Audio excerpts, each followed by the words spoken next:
the garden that wouldn't wilt.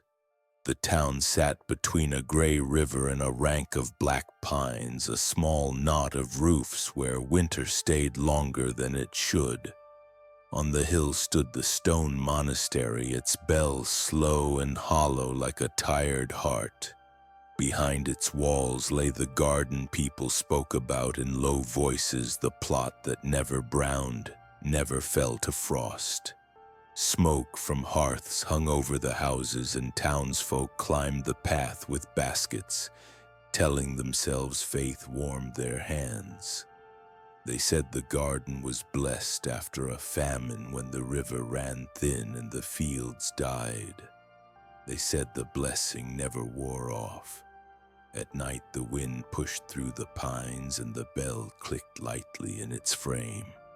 The ground behind the wall stayed soft when the troughs froze. A careful person could notice things.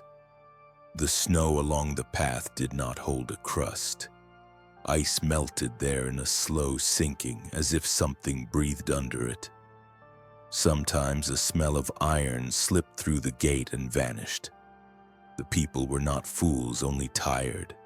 They needed a reason to believe that life could still push up through cold stone. In church they spoke of charity and patience. In the market they spoke of cures. The story went like this. A humble brother learned how to tend the earth with prayer and water, then passed the care to another, and every hand was clean.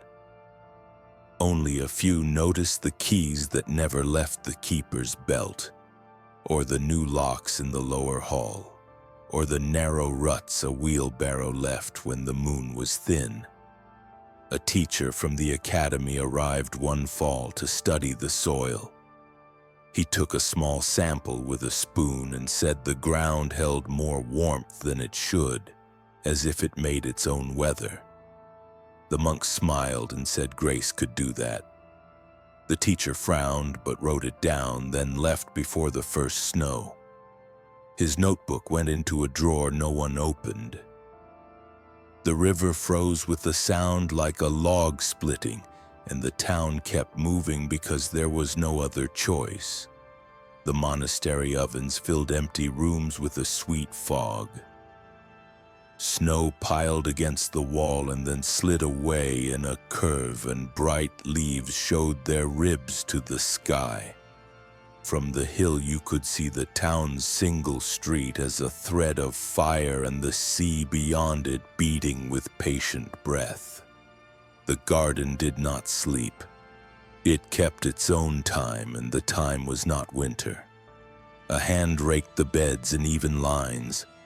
A quiet figure moved with the steady care of someone born to tend and to hide. If you watched through a crack, you saw he did not hurry or tire. Frost stung the fingers, and the wind found every seam, but the work never paused. Sometimes he pressed his palm to the ground as if listening.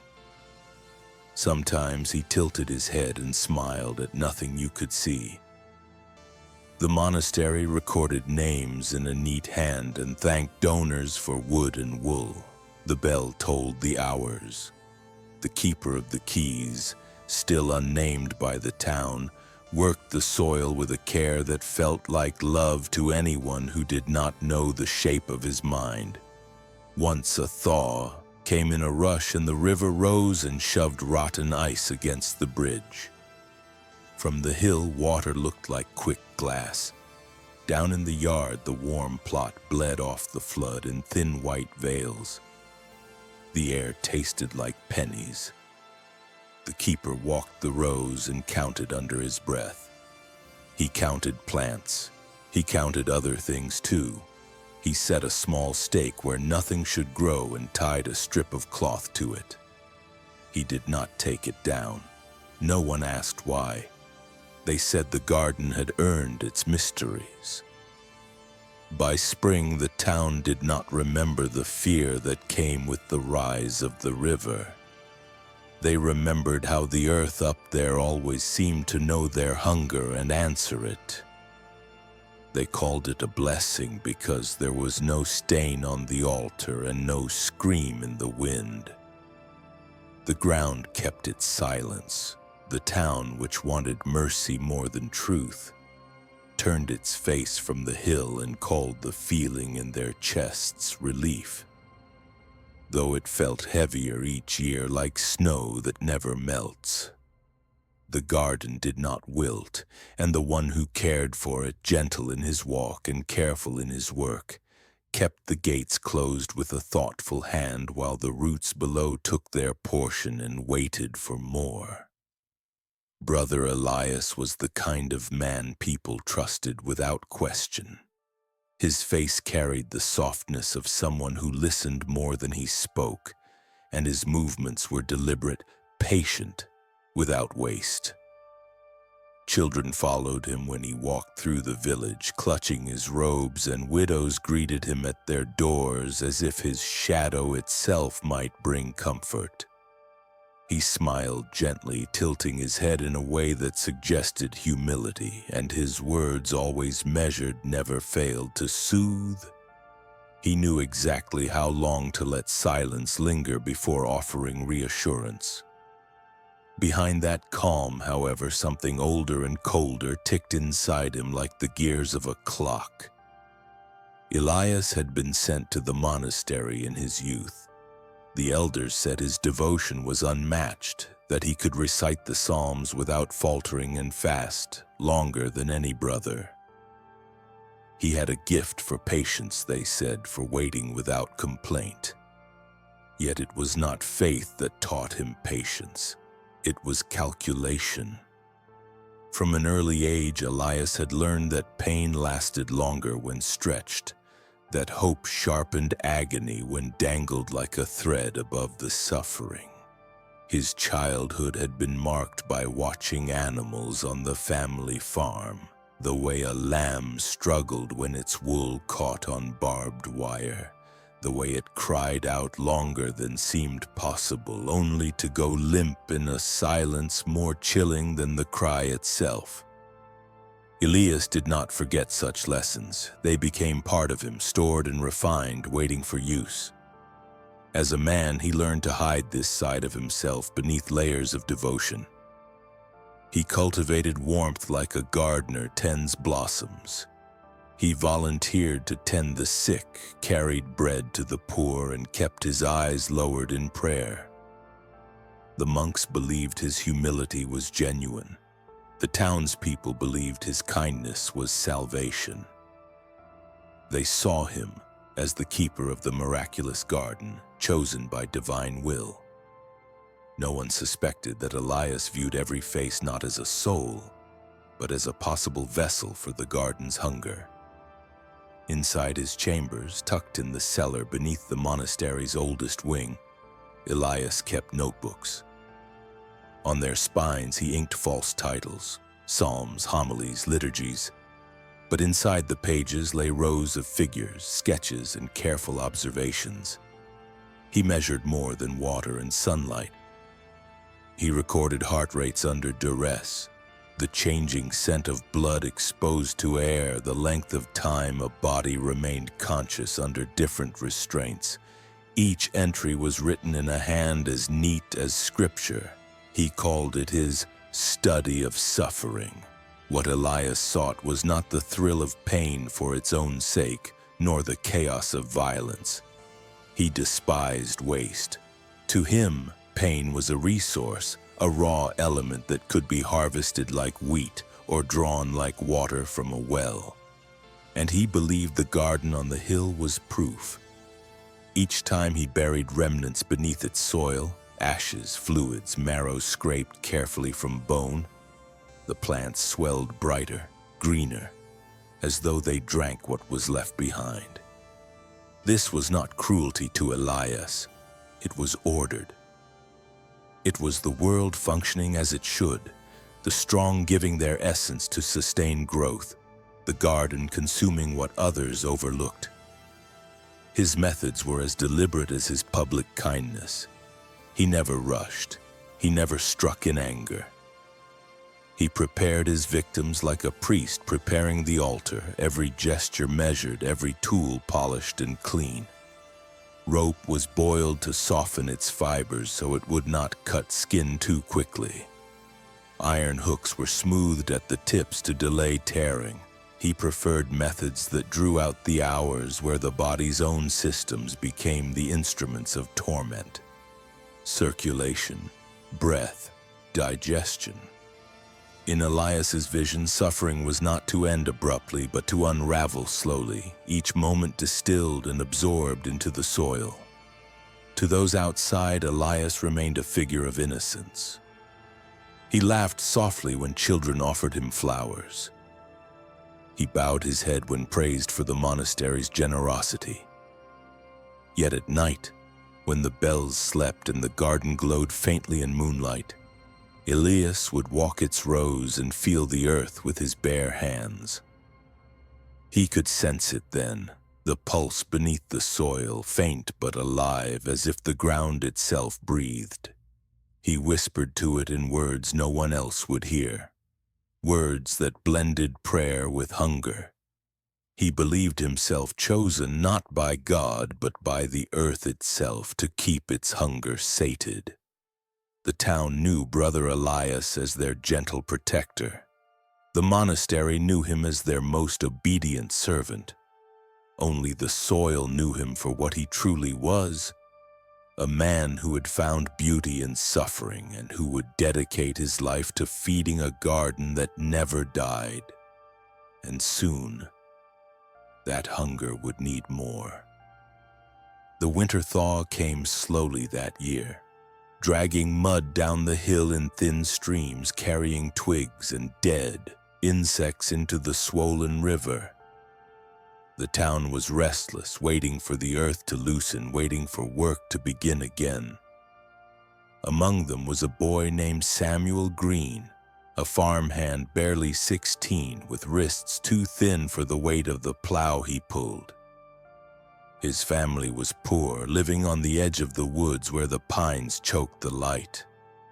Samuel was often seen at the monastery gates in the evening, eager for scraps of bread or a chance to warm himself by the fire. He was small, polite, and grateful. The brothers pitied him. Brother Elias smiled at him the way a man smiles at a stray dog, with patience and quiet calculation. Samuel was the perfect beginning, alone, unnoticed, easy to take. Elias watched him for weeks, marking the boy's path from the fields to the monastery and back again. He studied his habits, how long he lingered when given food, how his eyes darted when spoken to, how he coughed in the cold and rubbed his ribs as though something inside ached. Elias saw not a boy but a vessel, a body thin enough to bend, strong enough to endure. The garden's first true offering. On a night when frost clung to the windows like pale moss, Elias called Samuel to help in the storeroom. The boy entered without suspicion, clutching a candle stub, his breath shallow with excitement. The promise of warmth, of kindness, drew him forward. Elias closed the door softly, bolted it, and guided him down into the cellar. The boy asked what he should carry. Elias answered only with silence, leading him deeper into stone halls where no one else ever walked. The chamber Elias had prepared was narrow, low-ceilinged, lined with racks of tools that gleamed faintly in the lamplight. There was no violence in Elias's face, no sudden cruelty. He placed a hand on the boy's shoulder and whispered words of reassurance. Then, with a practiced gesture, he bound Samuel's wrists in cloth soaked with oil to soften the fibers. The boy struggled at first, confused, asking questions that dwindled into silence as Elias tightened the knots. Fear rose in his chest, sharp and fast. But Elias moved with such calm precision that Samuel almost believed it was a ritual of care. The first step was marrow. Elias had learned from animals that bone carried the essence of life more densely than blood. He had fashioned a hollow needle, thin and cruel, polished until it glistened like water. Samuel whimpered as Elias pressed it against his shin, the point sliding slow, deliberate through skin and into bone. There was no rush. Elias wanted every sound, every gasp, every tremor of the boy's body to stretch across the night. Pain was not wasted if it lingered. It became richer, heavier, more nourishing. Samuel cried out, his voice cracking in the damp air, but no one heard him. Elias kept his breathing steady, his hands sure. He drew marrow into small glass vials, each drop glowing faintly in the lamplight, pale and thick like cream. Samuel's body shivered uncontrollably, his eyes rolling back. But Elias comforted him with soft words, the same tone he used when blessing children in the square.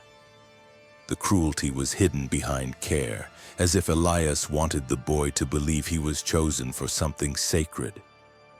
Hours passed. Elias did not let Samuel die quickly. He allowed him to faint and then revived him with cold water, pressing his hand against the boy's chest to feel the weak flutter of his heart. Each revival prolonged the agony, stretching the essence of his suffering into something Elias believed the soil would drink. When Samuel's body finally sagged against the restraints, limp and pale, Elias pressed his palm to the boy's cheek. "You will bloom," he whispered, not in cruelty but in conviction. Before dawn, Elias carried Samuel's remains in pieces to the garden. He dug with his bare hands, the soil warm and damp even in the chill of night. He placed the marrow vials first, then the flesh, then the fragments of bone, arranging them beneath the roots of the oldest rose bush. His fingers trembled not with guilt, but with awe. As he covered the boy's body with earth, Elias felt a warmth rise from the soil, faint but real, like breath exhaled through the ground. By morning, the roses stood taller. Their buds swelled with unnatural color, petals edged in crimson that glistened like fresh wounds. The brothers called it a miracle. The townsfolk gathered at the gates to marvel, crossing themselves, whispering blessings. None asked why Samuel was missing from his place in the fields. They assumed he had left, gone to seek work elsewhere. Only Elias knew the truth. He walked the rows with steady steps, his face serene, his eyes calm. The first offering had been made.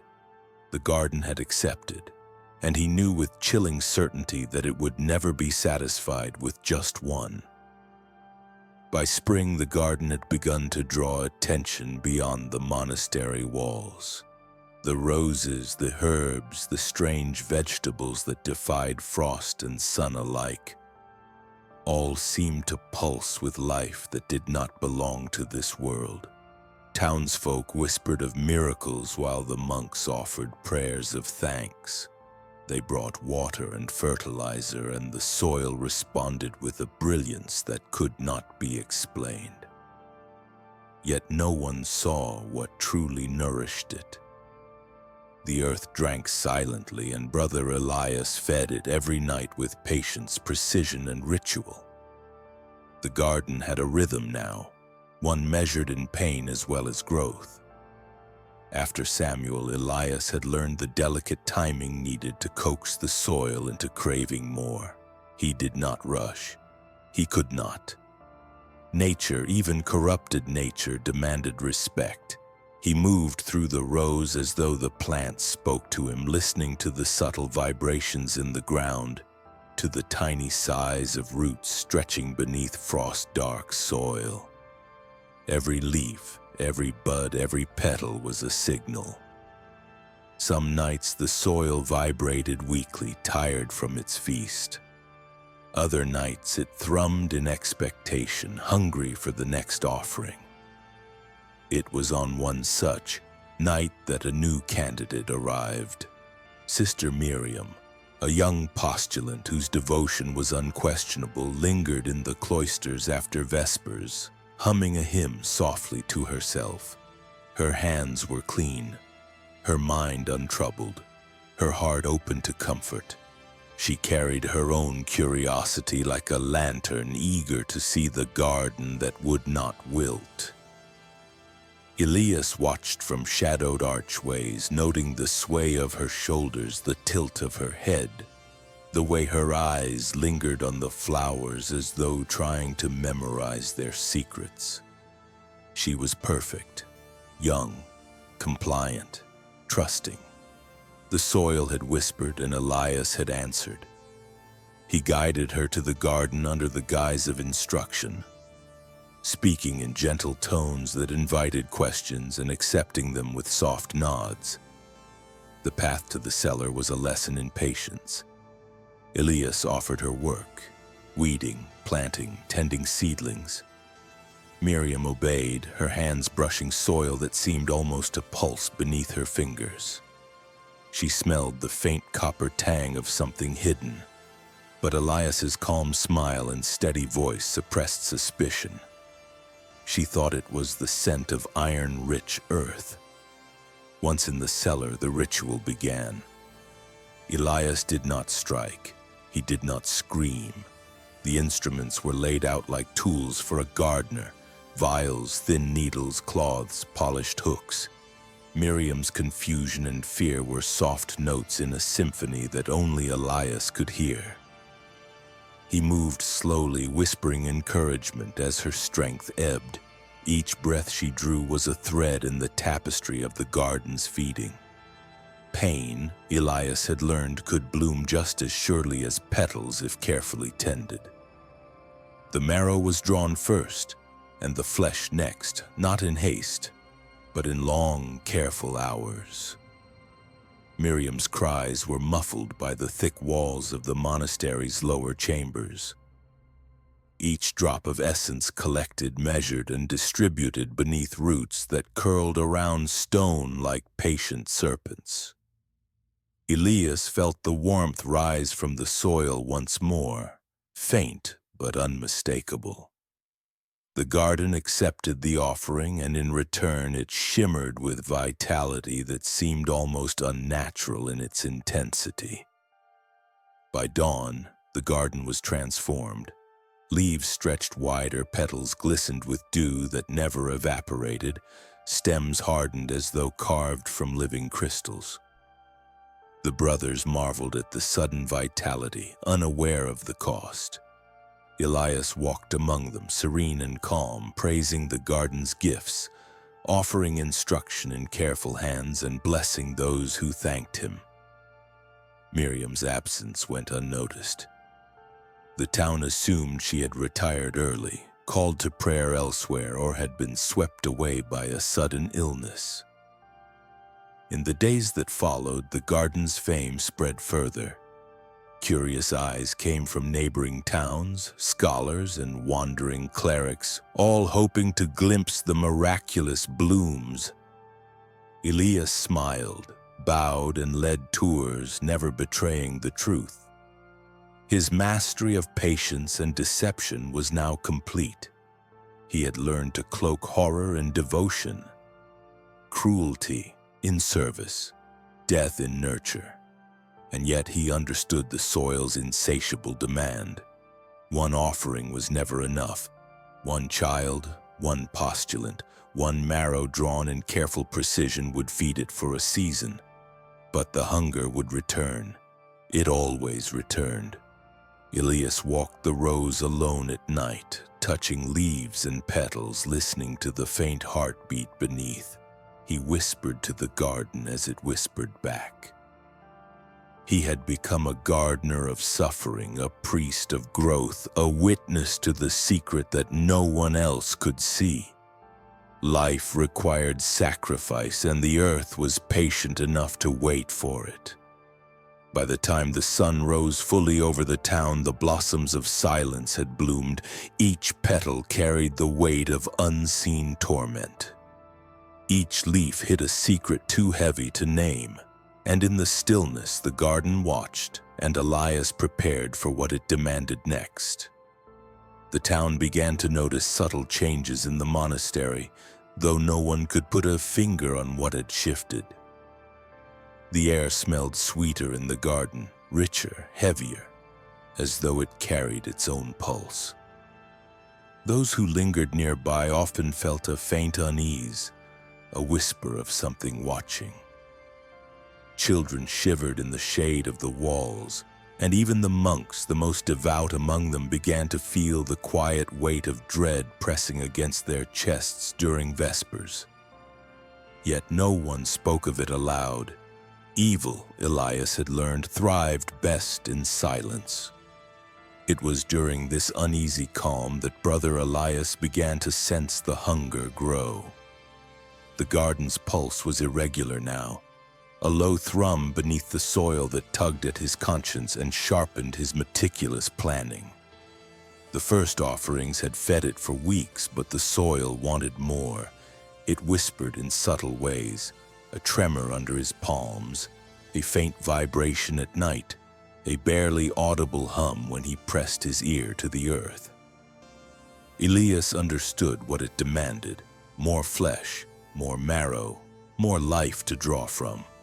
And the longer he waited, the more insistent the whispers became. One night, Elias found himself in the outer courtyard, observing the townsfolk with an almost scientific detachment. He noted patterns: who lingered late, who wandered alone, who could be persuaded to trust him. His mind catalogued everything: heights, ages, routines, tendencies toward obedience or fear. The hunger was selective, precise. The garden would not accept random flesh. It demanded the ones who carried potential, whose marrow was rich and unspoiled. Elias called it the currents of essence, and he followed them like a river guided by unseen banks. A young acolyte named Thomas became the next subject of observation. Barely 14, he was quiet, diligent, and curious, with a sharp mind that often wandered to the corners of forbidden rooms. Elias watched him for days, noting his habits: the way he paused to smell the garden blooms, the way he lingered in the library until dusk, the flicker of hesitation in his eyes when questioned. Elias recognized the telltale markers of suitability: youth, obedience, and a body still untested by hardship. The garden needed him.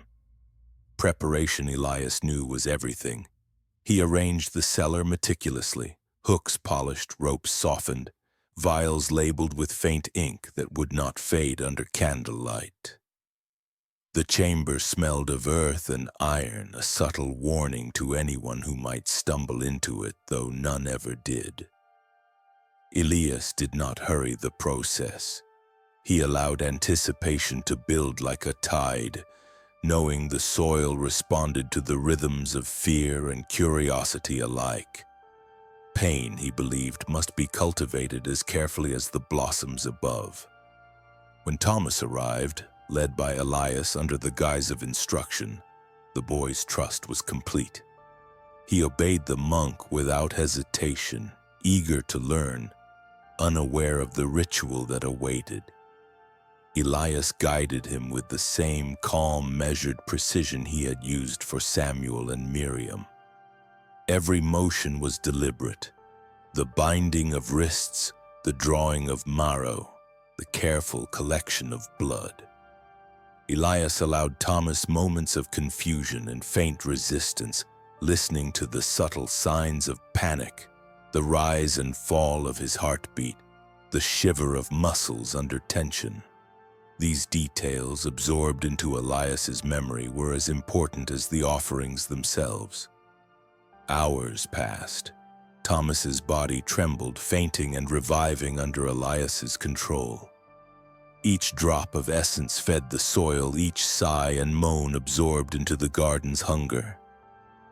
Elias whispered words of reassurance, framing the ordeal as a divine test, a sacred participation in life itself. The boy's confusion blurred into acceptance, a cruel merging of terror and faith. And when the ritual was complete, Elias carried the collected remnants to the garden, arranging them carefully beneath the roots of the oldest trees and most vibrant shrubs. By dawn, the garden had grown once more, its blooms richer, its stems stronger, its leaves wider. The town marveled at the beauty, unaware of the cost. The monks, eager to believe in miracles, blessed the garden, calling it divine providence. Only Elias knew the truth. The whispers of hunger had grown louder now, insistent, patient, demanding. And he understood that this was only the beginning. Evil, he realized, did not tire. It did not pause. It waited quietly, fed by the trust of the innocent, the blindness of the devoted, and the silence of the world. And the garden would always hunger for more. Spring faded into a reluctant summer, the air thick with warmth and the scent of blooming roses. The garden had become more than a collection of plants. It was a force, a quiet intelligence, a creature nourished by secret rites and the unseen suffering of the innocent. Brother Elias walked among the rows daily, touching petals, inhaling their sharp sweetness, listening for the faintest tremors beneath the soil. The garden no longer whispered, it demanded. Its hunger had deepened, more urgent, more precise. It was not satisfied with a single offering or even two. The roots of corruption were spreading, and Elias had learned to cultivate them. The monastery, once a place of strict order, had begun to change under the weight of the secret that lived beneath its walls. The air in the halls grew heavier, the shadows longer, almost sentient. Monks complained quietly of sleepless nights, of vague feelings of dread, but none could trace the source. Elias welcomed their unease. It was the perfect cover.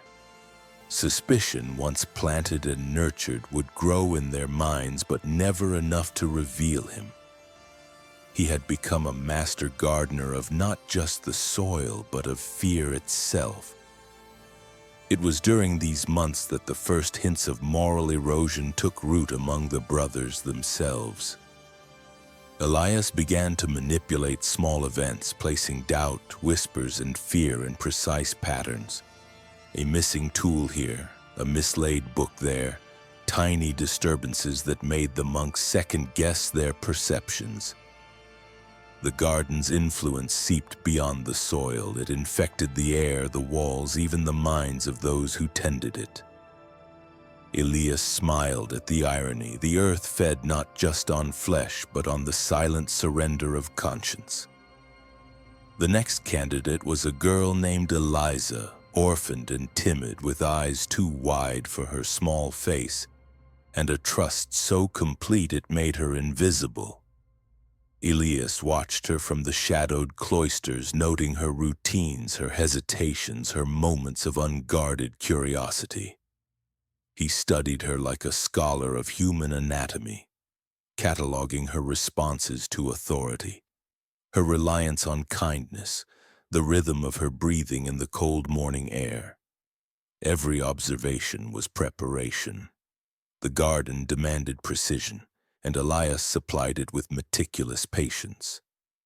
When the ritual began, it was no less calculated than before. Elias did not need to strike or shout.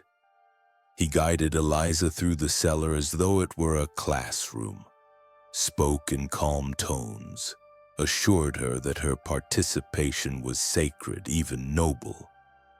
Her fear was transformed into compliance through his mastery of perception, every detail of her body's reaction feeding into the garden's invisible hunger. The marrow, the essence, the faint blood drawn slowly, methodically, all were catalogued and returned to the soil. Elias worked without hurry, letting moments stretch, allowing the pain to become almost spiritual, a tool as precise as a scalpel. Once Eliza's offering was complete, the garden reacted immediately. Leaves glimmered, petals stretched, stems hardened. The soil shivered beneath his hands, almost as if alive.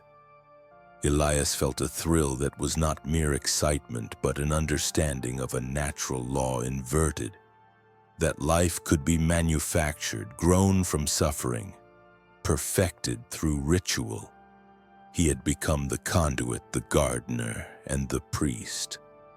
But the corruption was no longer contained to the soil. Elias saw it now in the faces of the monks, in the hesitation of children passing through the courtyard, in the subtle distortion of the town's perception. People were beginning to sense the unnatural pulse of the monastery without ever articulating it. Shadows seemed to linger longer than they should. The wind whispered differently in the garden at dusk, and the laughter of children sometimes caught in their throats as though swallowed by the unseen. The evil he nurtured was expanding, extending tendrils into thought, into instinct, into morality itself. Elias understood then the ultimate lesson. Corruption was contagious. Pain could spread, could infect the mind, could be harvested as easily as the marrow of bones. The garden was not a place. It was a principle, a living testament to the quiet, methodical spread of evil. And as he walked the rows, touching petals glinting with dew, Elias smiled with the certainty of a man who had learned the ultimate secret, that darkness does not announce itself. It grows unnoticed, until one day the world is already changed. By midsummer, the garden had become the silent monarch of the monastery. Its colors were more vivid than nature should allow. Petals shone with a vitality that seemed to mock the fading sun, and the soil whispered in a language that only Elias could understand. The town celebrated the blooms. The priests lauded the miracle, and the other monks continued their duties in oblivion. Yet outside the walls, small ripples of unease began to spread. The townsfolk, though ignorant of the true nature of the garden, sensed an invisible weight pressing against their lives, like a shadow that followed even in bright daylight. Among them, Father Ambrose, a visiting cleric of considerable influence, noticed anomalies he could not explain. He found the air thick, the sense of the garden overpowering, almost intoxicating, and he saw children recoil subtly as they walked past the monastery gates. Something in the vibrancy of the blooms was unnatural, but when he asked the monks, all spoke with perfect sincerity about devotion and divine providence. Ambrose felt the beginnings of doubt, a hesitant prickle in his mind. It was the first crack in the facade of obedience that Elias had so carefully constructed. Elias, of course, was aware of Ambrose's scrutiny. He moved with the quiet patience of a predator, anticipating questions, steering conversations, and offering minor revelations that satisfied curiosity while masking truth. In private, he continued the rituals beneath the soil, adding new names to the roster of offerings. Each one, a child, a postulant, a visiting novice, was calculated to maintain the balance of the garden's growth and to feed the rhythm of Elias's methodical obsession. He had discovered that the true terror of his undertaking was not the act itself, but the way it became invisible, ordinary, expected. The consequences, however, were beginning to reach beyond the monastery's walls. Families of the missing children murmured rumors of vanished figures and unexplained illnesses. Occasionally, a body or part of one was found in remote woodland or along a riverbank. dismissed as the unfortunate result of accidents, predators, or misfortune. These incidents were rare, yet they cast shadows that Elias had accounted for, feeding the garden's need for secrecy. Still, human instinct is persistent. Some began to wonder if the blessings in the garden carried a cost too terrible to articulate. One evening, Elias walked through the rows of roses, touching the petals as if reading a ledger of his sins. Each flower, each leaf, bore the memory of a soul, and he could feel the resonance of lives drawn into the soil. The process had taught him the weight of responsibility and the depth of denial, the human capacity to accept beauty without questioning the source. He paused at a particularly radiant rose, its petals curled with unnatural precision, and realized that even he had begun to admire what he had created. A cold pride filled him, tempered only by the awareness that the garden's hunger never ceased, never relented. It was during this twilight hour that he first sensed the stirrings of regret among others, though not in himself. Sister Agnes, once a devoted hand in the kitchen, now lingered at the garden's edges, her expression taut, her eyes haunted. She had seen things, a shadow flicker where none should be, the trace of blood that could not be explained, the subtle vanishings of children and young acolytes, and yet she spoke of nothing. But Elias could feel her hesitation, the moral discomfort pressing against her faith, and he understood it as a warning. The garden did not merely consume flesh, it could consume conscience. The petals of regret were subtle, almost invisible yet undeniable. They whispered in the minds of those who dared notice the unnatural vibrancy of life, those who glimpsed the cost behind the blossoms. They could not articulate what they sensed, but it grew like a slow rot beneath their spirits. The garden was teaching them in its own quiet language the price of ignoring what one could not see. Elias, meanwhile, continued his work with the calm of a man untouchable.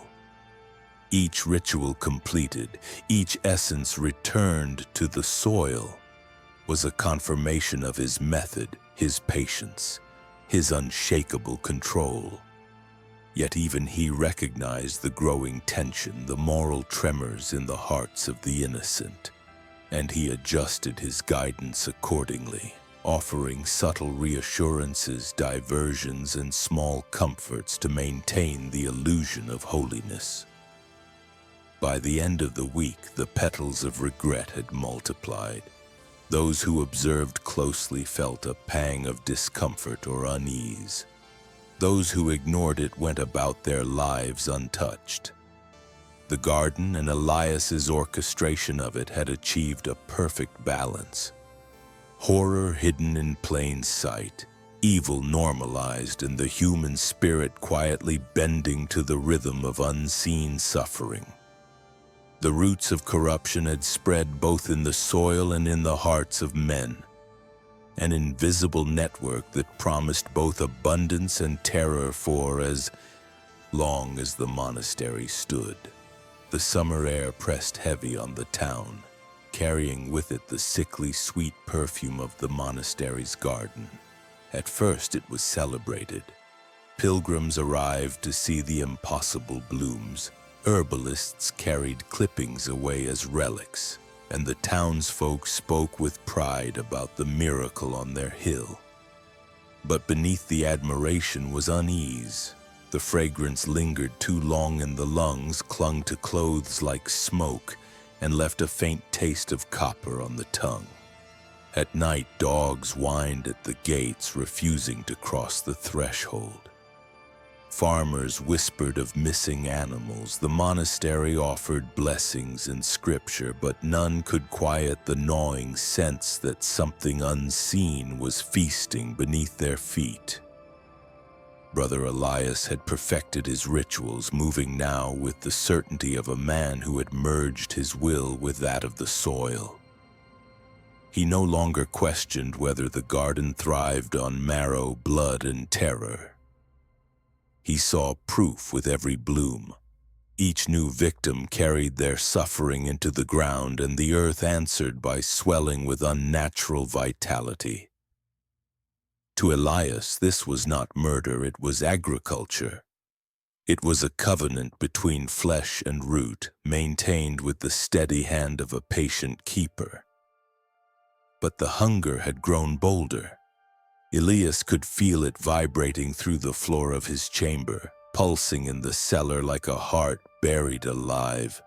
The soil trembled when he walked, and when he pressed his ear against it, he swore he heard the faint echoes of voices, groans, sighs, fragments of prayers that belonged to the lost. The garden no longer whispered, it was demanding, and its demands were heavier now. One night, as thunder rolled across the horizon, Elias prepared a ritual unlike any he had attempted before. Rather than one victim, he chose two, a pair of siblings from the outskirts of town, a boy and girl left orphaned by fever. He justified it to himself as efficiency, a double feeding to satisfy the soil for longer. He lured them into the monastery with promises of food and shelter, his voice calm, his hands steady, his presence radiating safety. The children followed willingly, unaware that their trust was the final gift they would ever offer. The chamber was prepared in advance, candles set in precise rows, tools polished until they glistened like bone under lamplight. Elias worked without hesitation, binding each child in turn, arranging them as though planting seeds in parallel furrows. The ritual was slow, methodical, every action designed to maximize the resonance of their pain. He drew marrow from each in measured intervals, alternating between them so that neither could fall fully into unconsciousness. Their cries intertwined, forming a low chorus that reverberated off the stone walls. Elias smiled faintly, convinced that the sound itself carried energy to the roots above. When the final essence was returned to the soil, the earth responded violently. The ground shuddered as though alive, the roots writhed beneath his hands, and the garden above swelled in a single night. By morning, the roses were as tall as men, their petals opened wide as if drinking the sky. The monks gasped in awe, the townsfolk wept with joy, and pilgrims knelt to kiss the soil. None asked where the children had gone. None dared. Yet the feast beneath did not pass without consequence. The town awoke to strange occurrences, wells fouled with a red tinge, animals born malformed, infants crying inconsolably at night. The fragrance of the garden turned rancid in certain corners, heavy with a metallic undertone that made the stomach twist.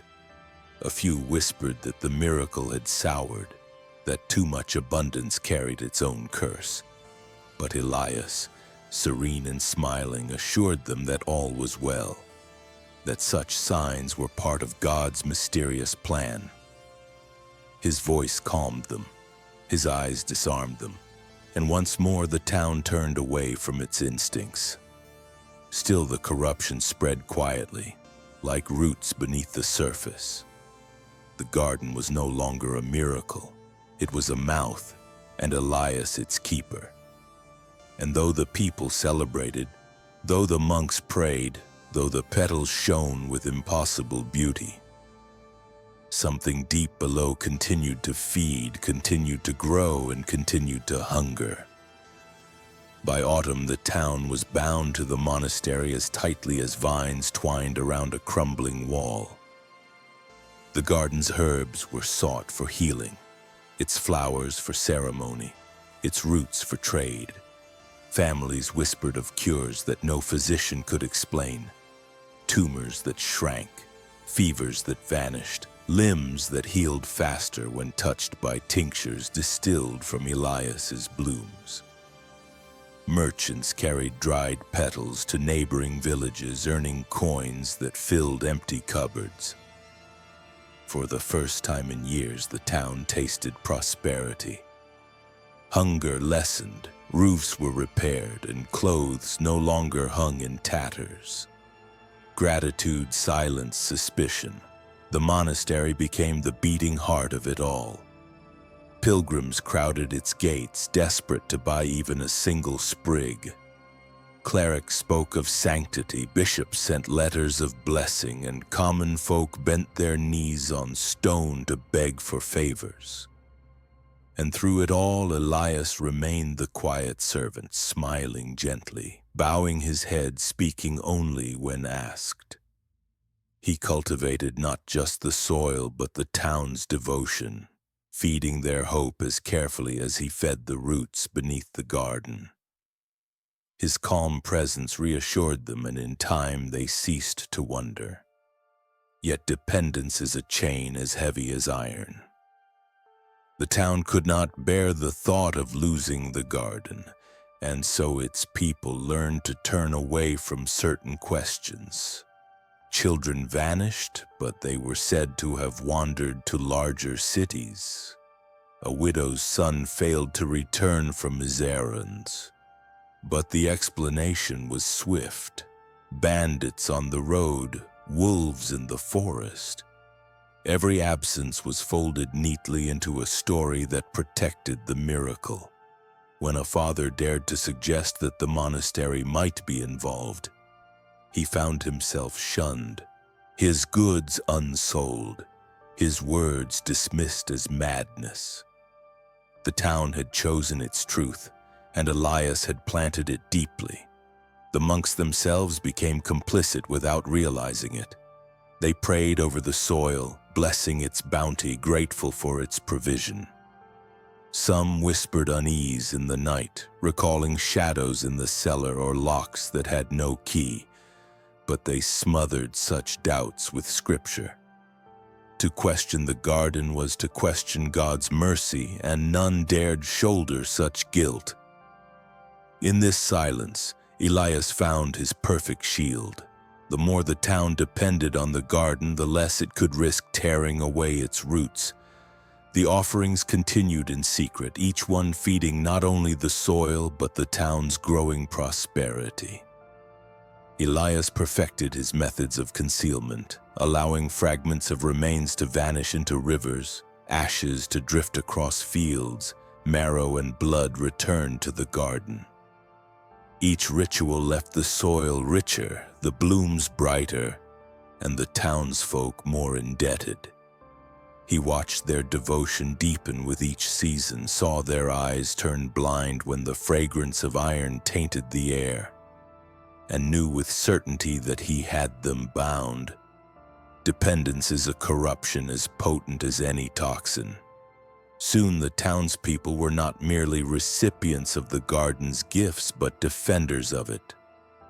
When rumors spread in distant villages that such abundance was unnatural, the townsfolk dismissed them with pride.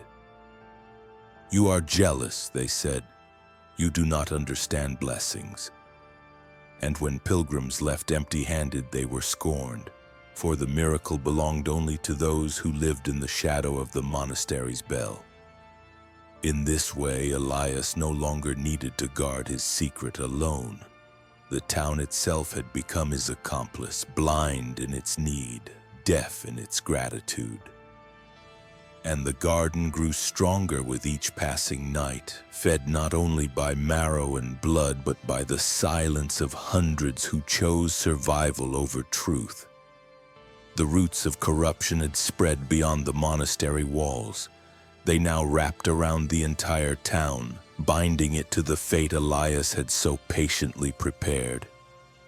And as winter crept closer, he knew that hunger, both the gardens and the towns, would never loosen its grip. The drought came like a slow curse. First, the river shrank, pulling back into itself until only stones lay bare. Then the wells turned shallow, buckets scraping mud instead of water. Crops withered to brittle stalks.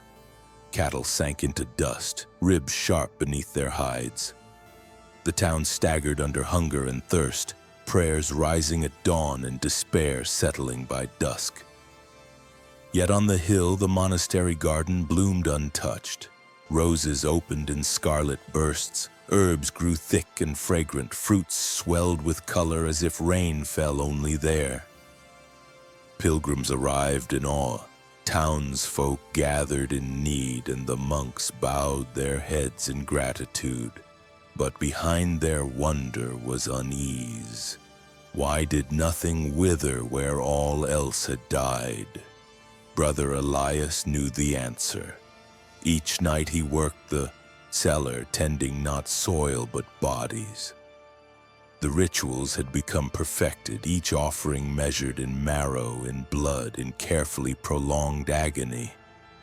He buried the remnants with reverence, pressing the earth down with his bare hands, whispering to the roots. The soil responded eagerly, drinking what was given. Elias saw the drought not as a disaster, but as proof of his covenant. Where the sun scorched and rivers failed, suffering still yielded life. The town grew dependent. They came to the monastery not only for herbs, but for water itself, drawn from cisterns Elias had prepared, lined with the remnants of the dead. The taste was faintly metallic, sharp at the back of the throat, but it eased the thirst. Mothers blessed it as they pressed cups to their children's lips. No one asked about its source. They could not afford to. Gratitude outweighed suspicion. As the weeks dragged on, graves opened in the churchyard for those who could not endure the heat. Yet each day the monks carried baskets into the square, green and gleaming, their abundance mocking the famine around them.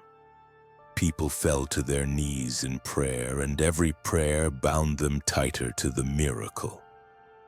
Those who whispered doubt were quickly silenced. To question the garden was to risk the only thing that kept them alive. Some of the brothers began to notice signs they could not explain. Strange, sobbing sounds drifted through the walls at night like children calling in sleep. Roots bulged in corners where stone should have resisted. One found a tooth in the soil, white and fresh. Fear grew, but so did silence. To speak was to risk being cast out, to die with the fields. And so suspicion withered like the crops. Elias thrived in the silence. He walked the rows with steady steps, touching leaves that never curled, petals that gleamed even at dusk. The earth vibrated faintly beneath his soles, humming with satisfaction. He smiled, serene, bowing his head when praised, speaking softly of God's mercy. None saw that his mercy was cruelty, his miracle built from marrow. By the end of summer, the valley lay scorched and broken. The town's fields were dust, its cattle bones, its wells in empty pits. But the monastery garden stood radiant, a jewel on a barren hill. Pilgrims spoke of holy blessing, and the townsfolk worshipped the ground itself, unable to see what fed it. Elias had proven what he had always believed. Life could be coaxed from death with more certainty than prayer. And beneath the roots, the earth feasted, swelling with hunger that no drought could weaken. The storm that ended the drought brought little relief. The fields outside the monastery stayed gray and stunted, but the garden glistened as though baptized, its blooms wider and brighter than ever. To the townsfolk, it was another miracle. To Brother Matthew, it was a torment. He had been carrying herbs to the cellar one evening when he first heard it, a faint vibration under the floor like wind moving through pipes. He paused, straining to listen. The sound thickened into a moan, long and low, then joined by another. Soon the two braided into something like a hymn. His hands shook so badly the basket toppled. He fled, but the noise followed him into his dreams. Others began to notice as well. A lay brother swore he heard children crying beneath the soil. A woman tending the cloister said prayers in Latin seemed to echo from nowhere. At night the walls vibrated softly as if alive. None spoke openly, but their silence was laced with fear. Elias alone was untroubled. He had expected this. The garden was swollen now with essence, its roots tangled around marrow and flesh. What Matthew and the others heard were no illusions. They were fragments of agony preserved in the soil, repeating endlessly. To Elias, this was not horror, but proof. He stood over the beds at night with eyes closed, listening to the sorrowful harmony. To him, it was a hymn of life, confirmation that the soil accepted every offering, holding each scream like a prayer. Matthew's fear became unbearable. In his cell, he lay awake, the moans rising through the floorboards until sweat soaked his sheets. He began pacing the monastery at night, following the vibrations to locked doors, listening at the edges of Elias's chambers. He found strange things: ropes stiff with stains, a vial half hidden under a bench, a faint impression of bones pressed into cellar walls. Each discovery pressed the truth harder against him until denial was no longer possible. At last he confronted Elias, trembling, asking what lived beneath the garden. Elias met him with calm eyes, smiling softly. "You hear what God allows you to hear," he said. Nothing more. The words sank like stones in Matthew's chest. But the sounds only grew. The moans swelled into a chorus, layered voices of men, women, children, their sorrow echoing like roots knotted together. The monks avoided the garden after dusk, whispering prayers, eyes averted from the petals that seemed to open and close in rhythm with the cries. Matthew knew then the truth. The garden was not blessed ground. It was a grave that refused silence, a mausoleum in bloom. The choir below was not a miracle, but a memory, pain that would never die, singing from beneath the soil. Rain fell hard the night Brother Matthew acted. The monastery was silent, but the voices beneath the soil were not. They hummed like a buried choir, urging him toward the cellar. By lamplight, he forced the lock and found Elias's notebooks, holy titles masking pages of calculations. Dates, weights, marrow yields, notes on endurance, victims reduced to neat lines of script. Behind a false wall, tools gleamed, softened ropes, hollow needles, polished hooks. A trough cut into the stone floor carried stains that no scrubbing had erased. Matthew fled to the town square, clutching the books. By dawn, villagers followed him up the hill with shovels. At first they dug cautiously, but soon the earth gave up its secrets, bones pale as ivory, teeth tangled in roots, vials of cloudy liquid buried like relics. The miracle was revealed as a grave. Screams rose with every spadeful. Mothers collapsed when they recognized fragments of their children. Fathers cursed and tore at the soil with bare hands. Elias stood calm among them, rain dripping from his hood. He spoke gently, warning they would destroy God's blessing if they continued. For a moment the crowd wavered until a woman lifted a strip of cloth from the pit, heavy with tiny teeth threaded into root. The spell broke. Shouts rose. Men surged forward. Elias slipped away in the chaos, vanishing into the pines. The monastery burned before nightfall.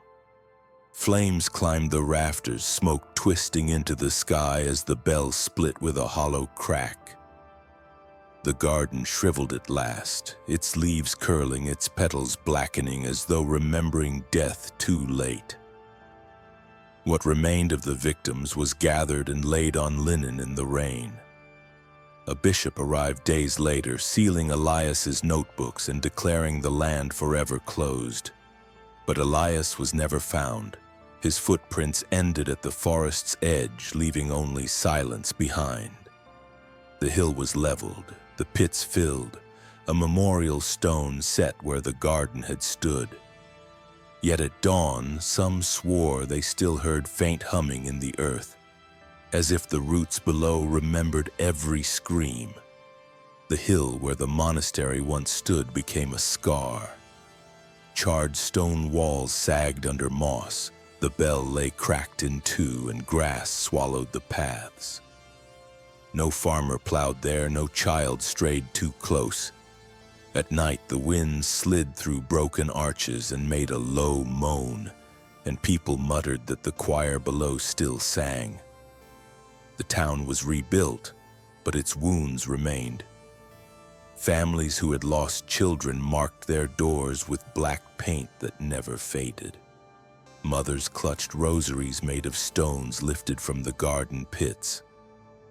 Fathers worked in silence, weighed down by the memory that their prosperity had been fed by the innocent. Gratitude had blinded them, and now guilt kept their eyes low. The bishop decreed reforms.